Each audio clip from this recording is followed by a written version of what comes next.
네, 안녕하세요. 연합인포맥스 이마랑 특파원입니다. 네, 오늘 미국 현지 시간으로 1월 6일 한 주의 마지막 거래인 금요일인데요. 뉴욕 증시 오랜만에 급등하는 모습을 보였습니다. 뉴욕 3대 지수 모두 2% 이상 급등하는 모습을 나타냈는데요. 인플레이션 우려가 완화되면서 증시를 급등시켰습니다. 시황 같이 보겠습니다.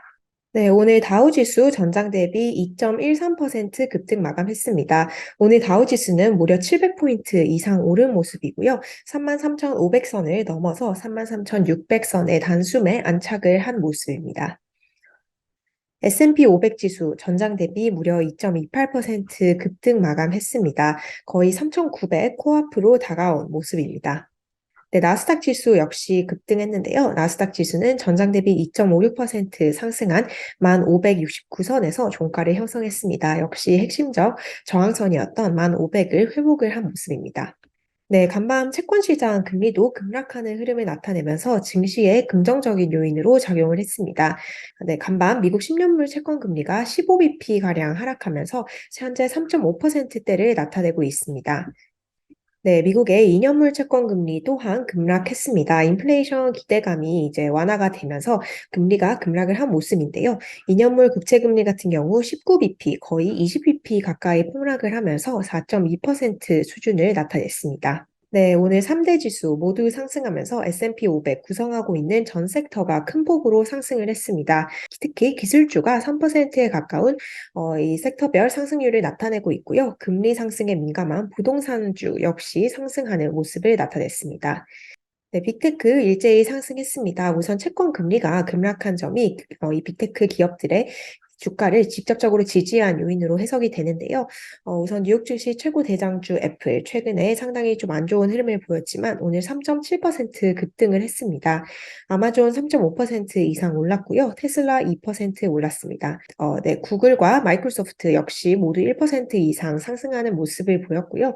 엔비디아 같은 경우는 거의 5%에 육박하는 상승률을 나타냈습니다. 지금 오늘 금리가 떨어졌을 뿐만 아니라 올해 들어서 빅테크에 대한 지금 시장의 시각이 전체적으로 괜찮은 분위기입니다.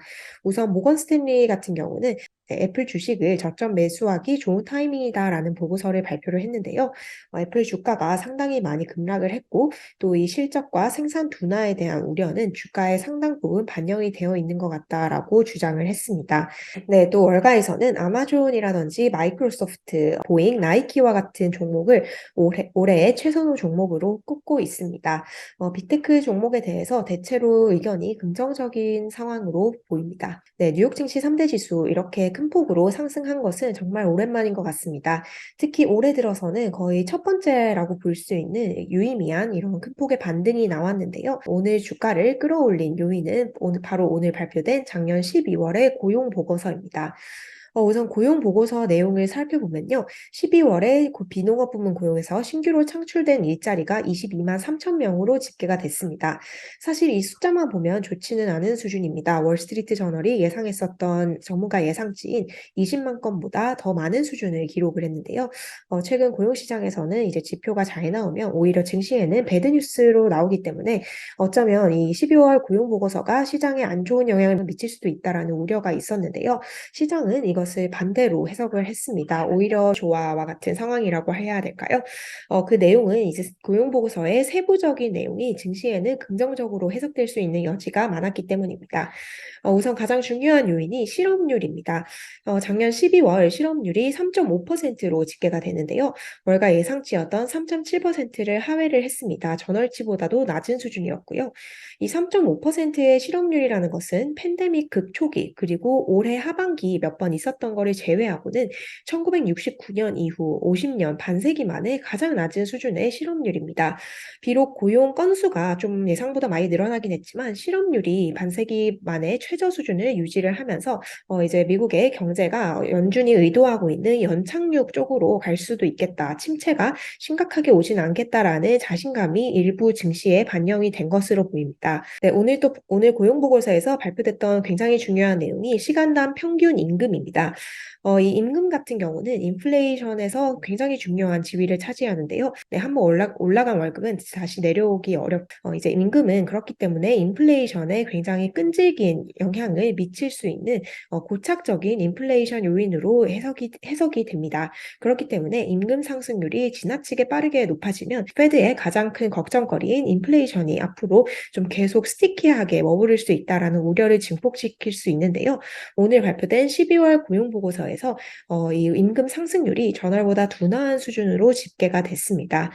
임금 상승률, 네. 12월 시간당 평균 임금 같은 경우 전월 대비 0.3% 올랐고요. 전년 동기 대비는 4.6% 올랐습니다. 네, 이건 이제 예상치라든지 전월치를 모두 하회하는 수준이고요. 금융시장 참가자들은 어쩌면 이 임금 상승률이 둔화하는 것을 보면서 인플레이션이 막바지에 다가갔을 수도 있다. 인플레이션이 개선되고 있다라는 의미로 해석을 했습니다. 그 결과 이 위험 자산에 대한 랠리가 일어났고요. 금융시장 전반에 안도 랠리가 펼쳐진 상황으로 해석을 할 수 있을 것 같습니다. 네, 이외에 또 고용보고서 내부의 좋은 뉴스는 이 경제활동 참가율입니다. 12월 경제활동 참가율은 62.3%로 집계가 됐는데요. 전월에 62.1%에서 상승한 수준입니다. 노동시장에 더 많은 노동자들이 유입이 되어서 노동시장의 과열, 이 수급의 불균형을 해소해주는 것은 페드가 바라고 있는 상황이라고 볼 수 있습니다. 네, 월스트리트 전문가들 오늘 12월 고용보고서에 대해서 대체로 긍정적인 평가를 하고 있는 상황입니다. 특히 이 평균 임금 상승률이 떨어진 것을 굉장히 환영할 만한 점이다라고 얘기를 했는데요. 스테이트 스트리트 전문가 이렇게 설명을 했습니다.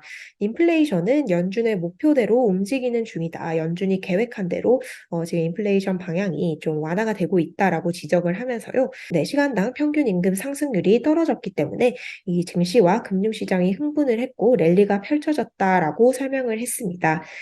전문가들은 이제 실업률이 하락하고 경제활동 참가율은 상승하는 동시에 임금 상승률이 둔화한 12월 고용보고서를 이타 3P의 리포트로 평가하고 있습니다.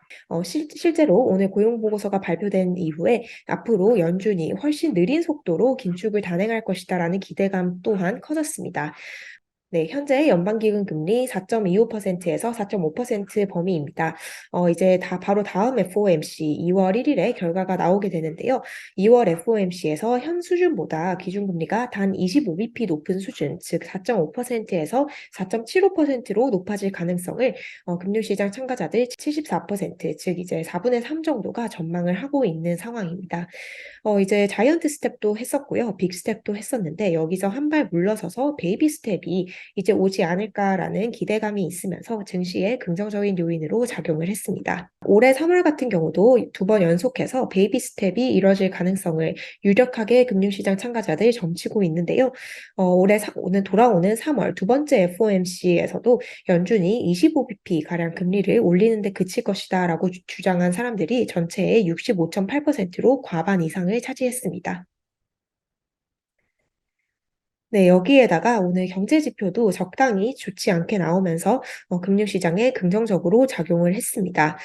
지금 인플레이션을 가져오는 가장 큰 굵직한 요인들이 몇 개 있는데요. 그중 하나는 앞서 설명드린 임금이고요. 또 중요한 하나는 서비스 인플레이션입니다. 이제 레스토랑이라든지 야외 외식 그리고 임대료와 같은 이 서비스에 대한 인플레이션이 굉장히 높은 수준을 유지하고 있기 때문에 이런 서비스 인플레이션이 전체 인플레이션을 높이는 주범으로 지목이 되어 왔는데요. 미국의 서비스업 업황이 다소 둔화됐다라는 소식이 전해졌습니다. 네, 결국 서비스 인플레이션을 조금 완화시킬 수 있는 요인으로 해석이 되면서 증시에는 호재로 작용했습니다. 네, 한편 연준 고위 인사들 오늘 연이어서 발언을 했는데요. 오늘 나온 이제 고용보고서 그리고 임금 상승률에 대해서는 긍정적으로 평가를 하면서도 긴축에는 아직 갈 길이 멀다라는 기존의 어떤 페드 위원들의 뉘앙스를 되풀이를 했습니다. 우선 리사 쿡 연준 이사인데요. 인플레이션이 완화되고 있으나 여전히 너무 높은 수준이다라고 주장을 했습니다. 리사 쿡 이사는 최근 나타난 인플레이션에 일부 고무적인 신호가 있었다라고 평가를 했는데요. 하지만 인플레가 여전히 너무 높은 상황이고 이에 따라서 큰 우려가 있다라고 얘기를 했습니다.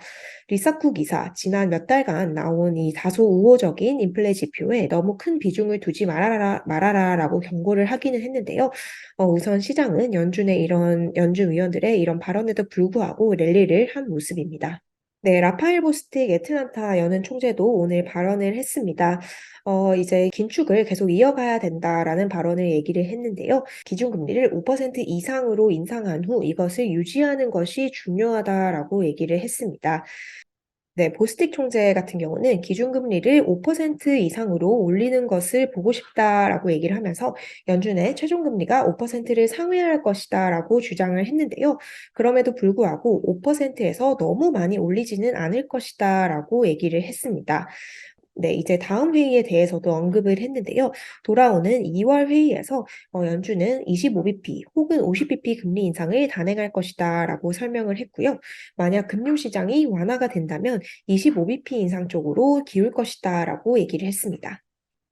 네, 에스더 조지 캔자스시티 여는 총재입니다. 어제에 이어서 오늘도 발언을 했는데요. 조지 총재는 어제 2024년까지 높은 금리를 유지할 것이다라고 얘기를 하면서 2023년, 즉 올해 말 금리 인하 가능성을 일축을 했었습니다. 오늘도 다소 이제 네, 오늘도 다소 부정적인 발언을 했는데요. 물론 고용시장 과열이 조금 개선이 되고 있지만 그럼에도 불구하고 연준은 굉장히 복잡한 과제를 직면하고 있다라고 주장을 했습니다. 네, 뉴욕 증시 3대 지수 오늘 일제히 큰 폭 반등하면서 올해 들어서 처음으로 좀 정말 시원하게 상승하는 모습 보여졌습니다. 이제 다음 주에는 미국의 물가 지표가 발표가 되는데요. 오늘 인플레 둔화 신호를 일부 확인한 만큼 다음 주 물가 지표가 어떻게 나오는지에 따라서 네, 이 랠리가 이어질 수 있을지 귀추가 주목이 되는 상황입니다. 네, 오늘 제가 준비한 소식은 여기까지고요. 다음 주에 뉴욕 기호 라이브로 인사드리도록 하겠습니다. 감사합니다.